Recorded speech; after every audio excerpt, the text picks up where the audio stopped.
บอกว่าเก่าขาชิวนะ election 感謝會。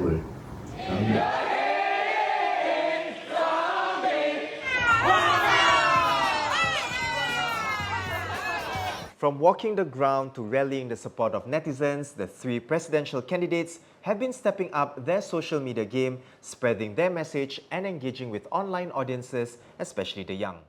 All make good use of social media. It definitely allows them to present a more personable, softer, more humane side to them in that it humanizes them. It makes them seem much more approachable and relatable. They've been taking to social media in their own unique way. Mr. Taman, he talked about his love for sports, how that has shaped him, his Spotify list. Mr. Ng is getting lots of traction online with his cat and how he's learning Teochew with his cat. And Mr. Tan talks a bit about his family, his wife. This is something that is not readily apparent in walkabouts, posters, direct mailers, or even media interviews. Right? So social media allows them to speak directly to the voters. The approach of some of the candidates towards social media has also evolved over the campaign. Over the last 9 to 10 days, there have been some changes in the way they have presented themselves on social media. So Mr. Taman and Mr. Ng have always been more professional and more curated. But I think over the weekend, there has been a change in how Mr. Tan has used social media in that he is also becoming much more curated. The candidates went on social media even before the hustings officially began last Tuesday. Despite being new to Instagram, Mr. Ng Kok Song has more than 100,000 followers in just 6 weeks since creating his official page on July 17th. Likewise, his TikTok account has clocked in more than 100k followers. Before this election, Mr. Tharman Shanmugaratnam was the only elected MP in Singapore without a presence on Instagram.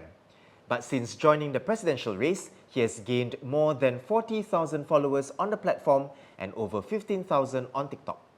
Meanwhile, Mr. Tan Kin Lian is more active on Facebook, where he has more than 68,000 followers. He is late to the Instagram game when his first post on August 6th and only just revived his TikTok account, which had been dormant for about a year. Social media definitely allows the candidates to reach out to new audiences that they would not traditionally have been able to tap on. And I think this has been helped, especially with their use of influencers. So all of them have been courting influencers, they've been going onto podcasts, so on and so forth. This allows them to reach out to whoever is the audience of the influencers as well as the podcast. And it helps them connect better with their audiences. But the three candidates haven't abandoned traditional campaign strategies. They've gone on walkabouts at markets and hawker centres.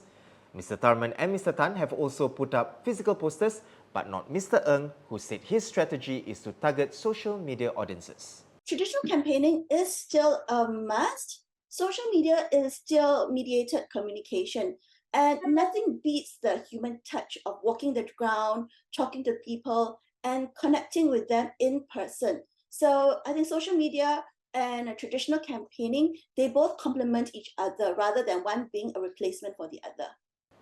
So, whose campaign will connect best with the voters? We'll find out on Friday as Singaporeans head to the polls to decide which of these men will become the new president.